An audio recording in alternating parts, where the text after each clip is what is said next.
So in testimony here, one of the discussion points was the case of Mohammed Halabi, a 19-year-old who attacked an Israeli family with a knife, killing the father, injuring the mother, and the 2-year-old son. So we have somebody going after a 2-year-old with a knife.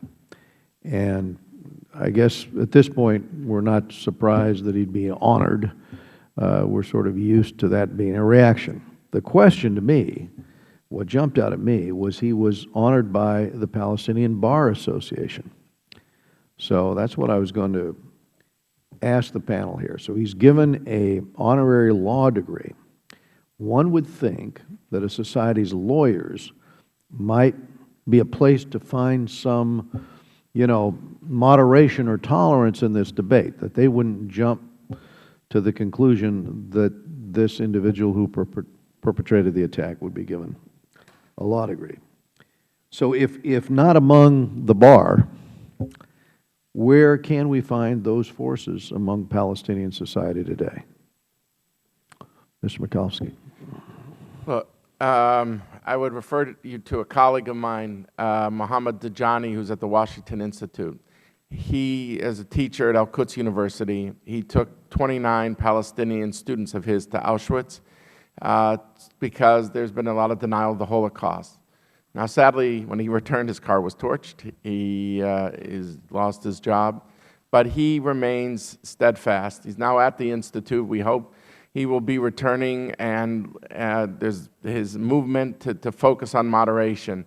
But we need religious leaders, we need academics, we need all kinds of opinion shapers to be part of the solution and not part of the problem. Well, one of the questions I would ask here is, with all of the donations made by the international community, why not textbooks that focus on history, focus on facts, focus maybe on coexistence, focus on something other than hate? I don't think it's a prerequisite that we have a lesson plan in there, but I've gone through these textbooks, and I know from an audit that we've had done here that there's some reversal from where we were, maybe 6 years ago with respect to UNRWA.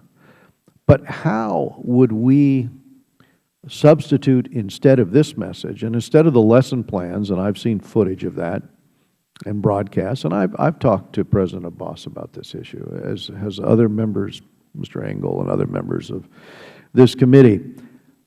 How could we sort of change the calculus here? Because it seems the central issue is, I think it was Mr. Abrams that said this, the central issue is that both political parties have they've talked about incitement in terms of the White House, but we haven't had really a plan to make it a central issue that we substitute that kind of teaching. To me, it's like these 600 madrasas, or Deobandi schools, as they call them in Pakistan, that we know are teaching jihad, and they never are closed. We never substitute some lesson plan, or the government never does. Why not give lesson plans that prepare a pathway towards an understanding of the world, done in an objective framework? I would just add what we said in our remarks about we need to socialize the Europeans.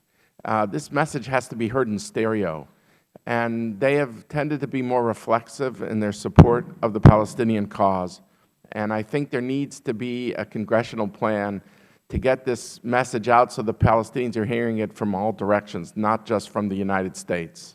Well, we'll work with you and put together a delegation and start a dialogue, because I think in real time we ought to figure out a way to substitute the textbooks with lesson plans that will at least assist children in learning something other than the bombastic message that their goal in life should be to kill Jews. I was just going to add, Mr. Chairman, I think rather than giving unearmarked cash budget support for the PA, earmark some of the funds for things like this new set of textbooks. Mm-hmm. All right. I think my time has expired, or is about to. I'll go to Mr. Engel of New York.